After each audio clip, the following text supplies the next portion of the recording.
The following is for informational purposes only. For medical advice, please see a medical professional.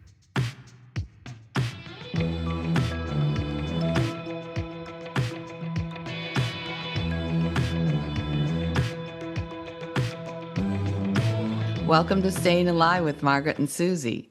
In this episode, we're going to talk about dental care, and that consists of our mouth, our teeth, and our gums.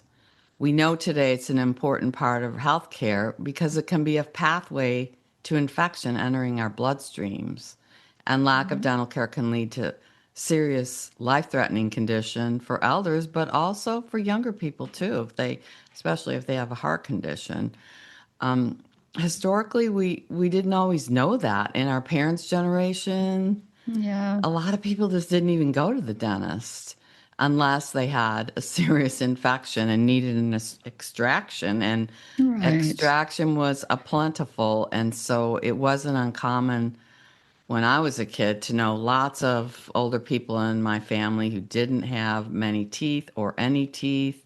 And Yeah. I in researching this, I found out that even today, 1 out of 5 people over 70 has few or none of their own teeth. Wow. And ours is the first generation where we've really known about dental care, and also we've grown up with fluoride in toothpaste and in the water, and our kids have, and that's led to better outcomes. Like Susie, you were telling me your daughter grew up without cavities. Like Yeah, she had never had a cavity until she was an adult, actually. Yeah, but that's another story. But yeah, because she had always had good dental care. Yeah. We are of a generation where we're hoping to keep most of our teeth and prevent these serious health problems, because we know that dental disease is more common in seniors because of a combination of factors that are a normal part of aging, like normal part of aging, dry mouth, because we have reduced saliva,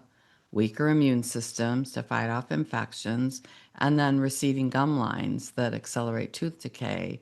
And then if we have any chronic conditions on top of that, like diabetes, that also increases tooth decay, for example. Right. So Susie and I are going to focus primarily on what you can do at home to care for your teeth and gums, and what we do to care for ourselves, because getting to a dentist can be hard, it can be costly, and we're, of course, suggesting that you do it, but we're going to talk about access to dentistry in this country, because it's a tough thing. Ideally, we want to go every 6 months, but we understand that some people, just for whatever reason, can't do that. So I thought we'd start by telling a little bit about our stories with dentistry and throughout our lives. And Susie and I have known each other since our 20s, so I'm dying to ask her this question. Did you go to the dentist in your 20s? Because I never went once. I never went once in my 20s. I had my wisdom teeth taken out when I was probably about 20. So I remember that, but I don't remember going to the dentist, to be honest with you. I don't think it became a thing till I had children, and then I was, taking care of my own teeth. And that was in our 30s. I don't remember going to the dentist. And when I was a child, I didn't go to the dentist until I was 6 years old, and my brother fell down and knocked out his 2 front teeth. And so then we went to the dentist, and it was a horrible experience because we had cavities. Yeah. And I just thought the dentist was the worst horrible person in the entire universe. Yeah. Well, we all had cavities back then. And so I didn't go at all in my 20s. I had some fillings from my young years. And so by the time I was in my 30s, I started noticing that my gums hurt really bad all the time. And luckily, by my mid-30s, I finally finished college and I had a job with dental insurance and a good dentist. I finally got to the dentist in my mid-30s, and because I was concerned, like, why are my gums hurting so much? And I found out that I had, like, pretty advanced gum disease. They measure like the pockets in your gum between your tooth and your gums, and my dentist said, "You're on the verge of needing surgery. Like we might be able to turn this around if you do everything I say immediately, and then we'll reevaluate in a couple of months." And so she taught me to use a water pick, and she told me to. She said, you have to get an electric toothbrush. And at that point, there was only one on the market, and it was like $300-$400, and Wow. they were really expensive back then. Nobody was even using them yet. And I was like, I'd heard about gum surgery. I was like, I'll go to any lengths, because as people know, like when you cut something in your mouth, it hurts bad. And so I was willing to go to any lengths, and so I saved up my money to buy that electric toothbrush. Wow. And I was able to turn around the gum surgery and never have had to have it ever, ever, ever. And that's good. And I've just like done everything that my dentist has told me to do ever since. But unfortunately, at that time, I already had one tooth. It's called your 6-year-old molar that was beyond repair, and I had to have that extracted. And what they told me was, when you lose a tooth placement in your mouth, all the teeth in your mouth move around then, and you no longer have a proper bite, and you're greatly increased chance that you're going to lose all your teeth in your life. Wow. So you have to put something in the place of where that tooth was to keep your teeth in alignment.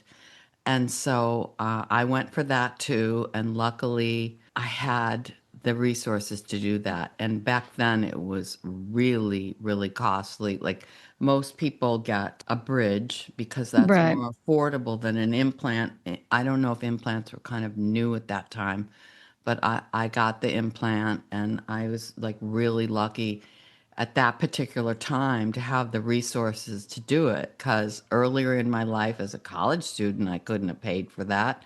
And later in life, when I went through job changes, I couldn't have paid for that. I've always been really careful about my teeth, very careful. Yeah. So, I've never had a tooth pulled, but other than wisdom teeth, but I know people who've had a tooth pulled, and sometimes they do okay, depending upon where the tooth is, to just leave it. But I know that sometimes it's not always the case. Yeah. Yeah, it's hard. So now that we're older and wiser, we do our best to take good care of our teeth. And it's for us and as our loved ones, because as Susie reminded me, kissing someone can pass infection, or, it sure can. Infection in your teeth. Dental disease is contagious. Yeah. And that's why when pregnant women get a lot of attention sometimes for their dentist care, even if they're low income, because they know that mothers can pass it on to babies by sharing food. It's typical for moms to stick a pacifier in their mouth and then pass it to the baby. Yeah. So you can also get it from kissing. Yeah. Wow. Dental disease. Because people forget that dental disease is infection. It's bacteria. Right. Yeah. Wow. And so a lot of that was not understood for a long time. People think, oh, sugar causes cavities. Well, we'll go into that in a minute, but it's bacteria. Yeah. Basically. So, Susie, this is a good point to give us the science overview of our mouth or gums. The thing is about your mouth is it's part of your gut. It's the gateway to your gut. It's, the gut is everything from your mouth to your colon and anus. So it's important to think about what you put in your mouth and how you take care of it. Recently, I discovered that some dentists are recommending that people brush their teeth before they eat breakfast in the morning. And I just thought that was so interesting. So I started looking into it. And basically what it is that, so you sleep at night, and a lot of people sleep with their mouth open. They can't help it, right? Unless they use mouth tape, but a lot of people sleep with their mouth open.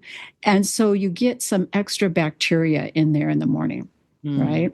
So you've got the extra bacteria. If you brush your teeth first before you eat and remove some of that bacteria, you protect your mouth from getting more damage from eating. I mean, it doesn't make sense, but basically you want to remove some of that bacteria, and that sets up a better pH for your mouth. Fluoride toothpaste, for instance, creates a shield protecting enamel from acids in common breakfast foods.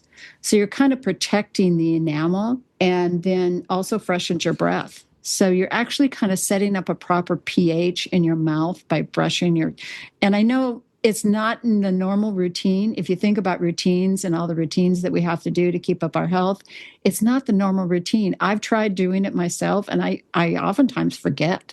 It's like, oh, I was going to brush my teeth before I ate, but it's too late. And then if you don't do that, you should wait 30 to 60 minutes after eating for the same reason, to set up the right pH to prevent bacteria from growing. Well, that's interesting, isn't it? That sounds good. Yeah. Yeah. But sometimes I'll use my dental floss immediately, like, because I have teeth that are close together. I cannot wait on flossing. Like, I have the opposite problem. I have two crowns that are one is flat on one side, and so it doesn't mesh with the crown behind it.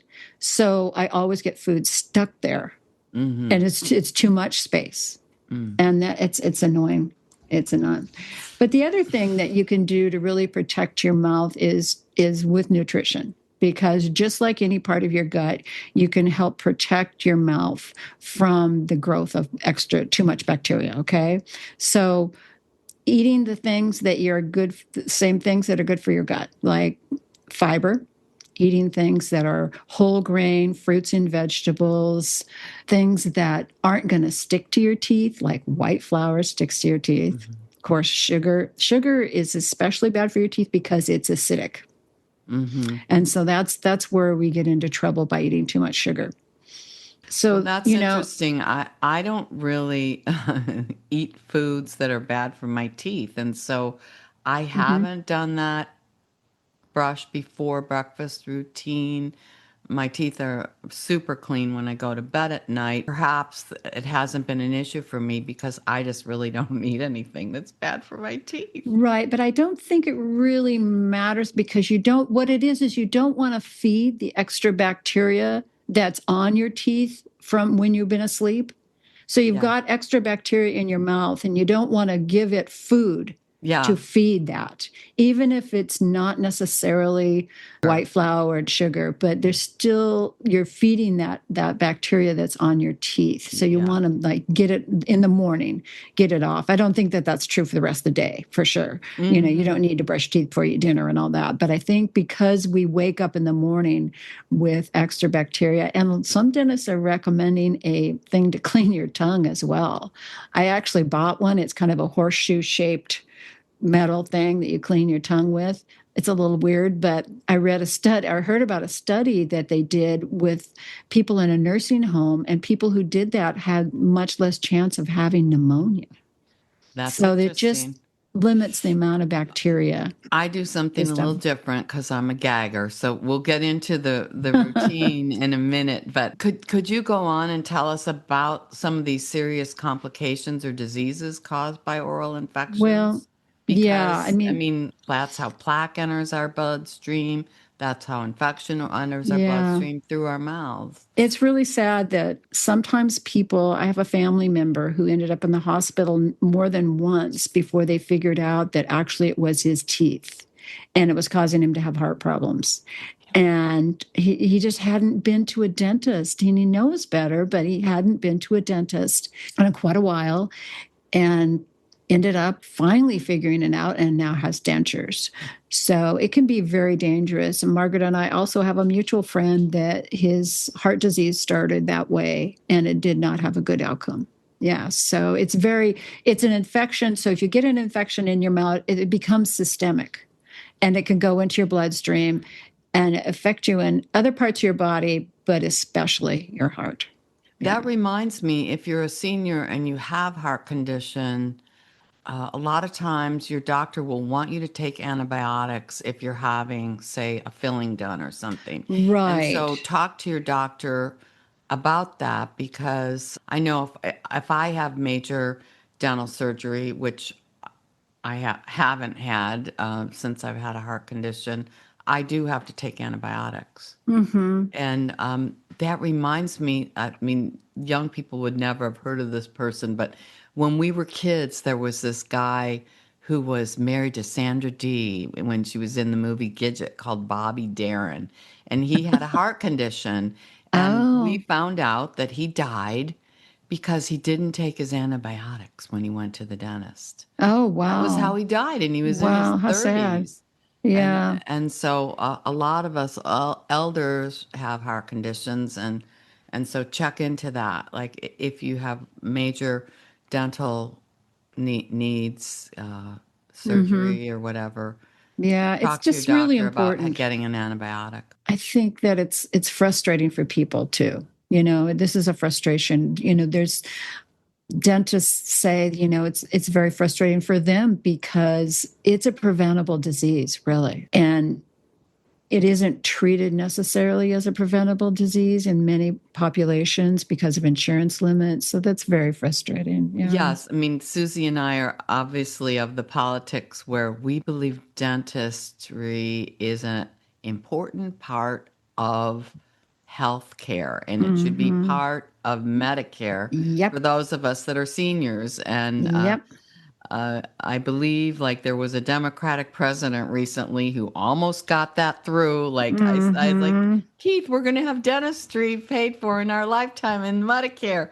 Of course, it didn't get through. Yeah. Didn't get through. But we can live in hope for the day that's going to come. Like we're going to keep fighting for that. But that's an outside issue. Dental insurance, unfortunately, has its limits. And for some people, it doesn't really pan out financially unless you have major work that needs to be done. But then they don't even pay for all of it. So it's very frustrating, very frustrating.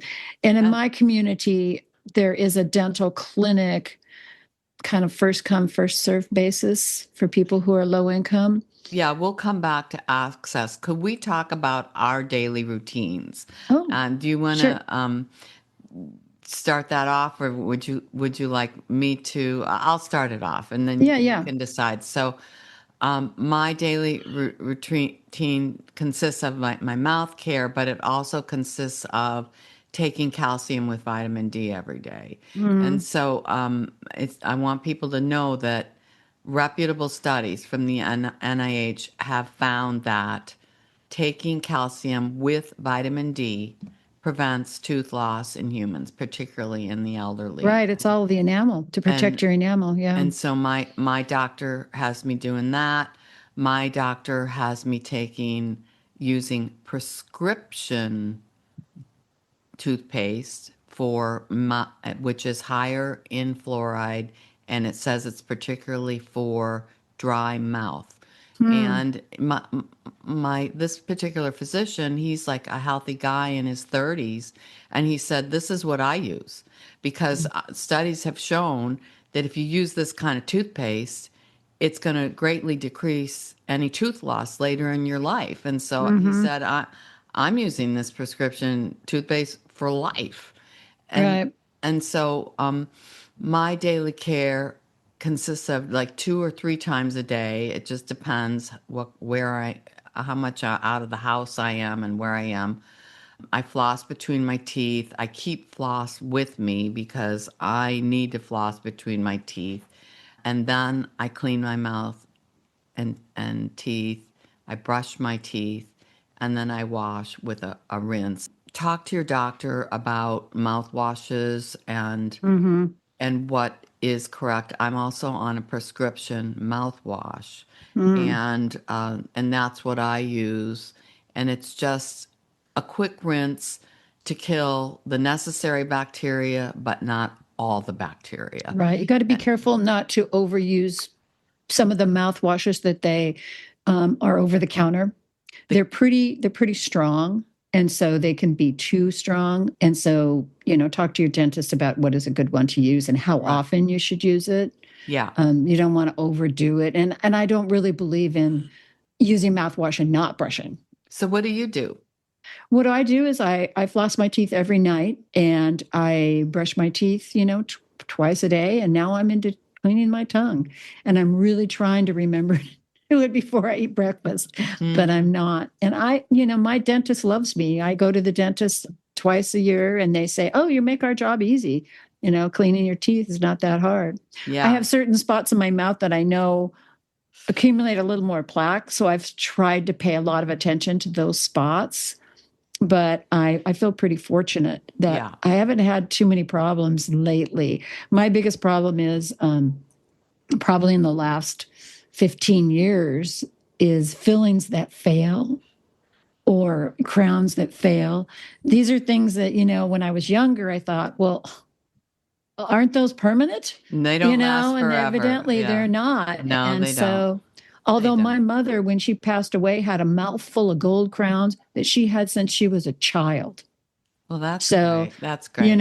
It's like, anyway. Regarding flossing, like whether you need to do it more frequently because your teeth are really close together like mine, or not such an issue because they're further apart like Suzy's. Well, mine is a problem because things do get stuck because it's too far apart. But also, I've always thought, why don't they have medicated floss?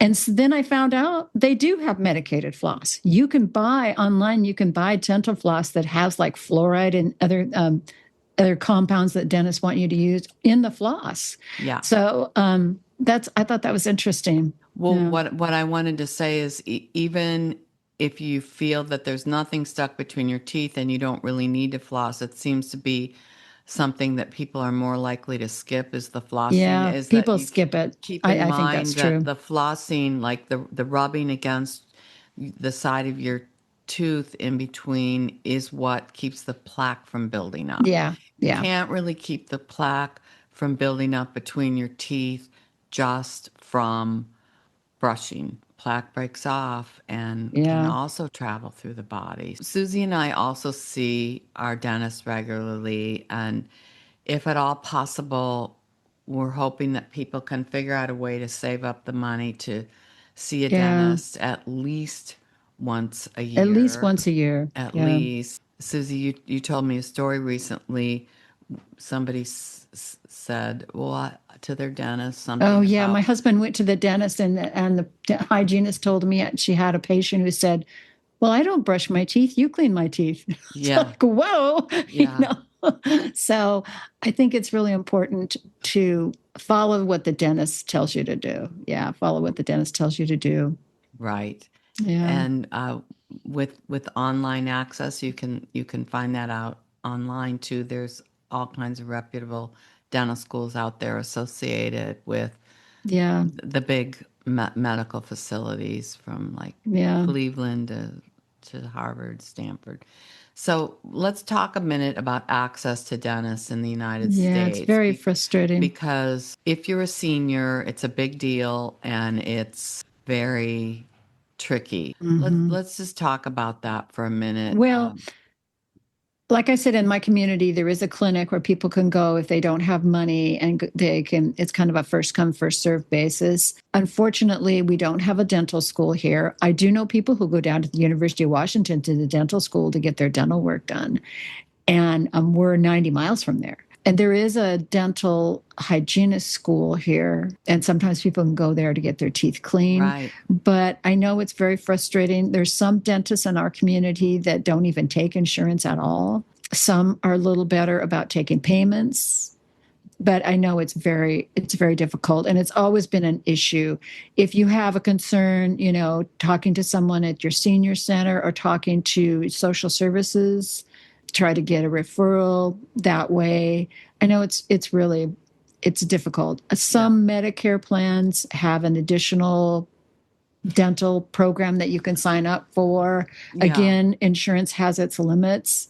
It might pay for cleaning, but if you do the math, sometimes it doesn't. It's almost like gambling. Am I going to need a crown? And then for crowns, it usually only pays half.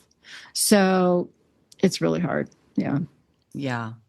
And there's one other thing that I'm aware of is that people do medical and dental tourism. And so like I do. I had a friend who lived on the Arizona border, and I mean, maybe these days are over in our current climate. I don't know, but they got all their dental work done. They needed a lot of dental work. They got it all done in Mexico. Yeah. I know somebody who traveled to an ashram every year in India, and when she needed major dental work, she got all her dental work done in India. I have friends who are have dual citizenship, and they go back to the country that they have dual citizenship with, where there's dental care. Yes, people here go to Canada, used to go to Canada. It was pretty common to go up to Canada and get your dental work. I don't know that that's true anymore. I wish people could have better access. That's all there is to it. Yeah. Yeah. And we're never going to give up on living in a society where it takes excellent care of our health, and especially for our aging population, and their health, our health. And so, yeah, I'm glad we covered dental care. I think this is good. Anything else you want to tell folks? I don't think so, but we were going to remember to say, like, subscribe, or follow, and leave a comment. Check out our website. That helps in some way that we don't even understand, but we were told to say that. Yeah, we have technical people to help us with that stuff. Yeah, so until next time, Susie, we are staying alive. You've been listening to Staying Alive with Margaret and Susie. This show is hosted by Margaret Cooley and Susie Hymas. To subscribe to our show, leave a comment, or ask a question, please visit stayingalivewithmargaretandsusie.com. Our podcast is available on all major podcast platforms. If you've enjoyed our program, please feel free to leave us a 5-star review. Thanks for listening.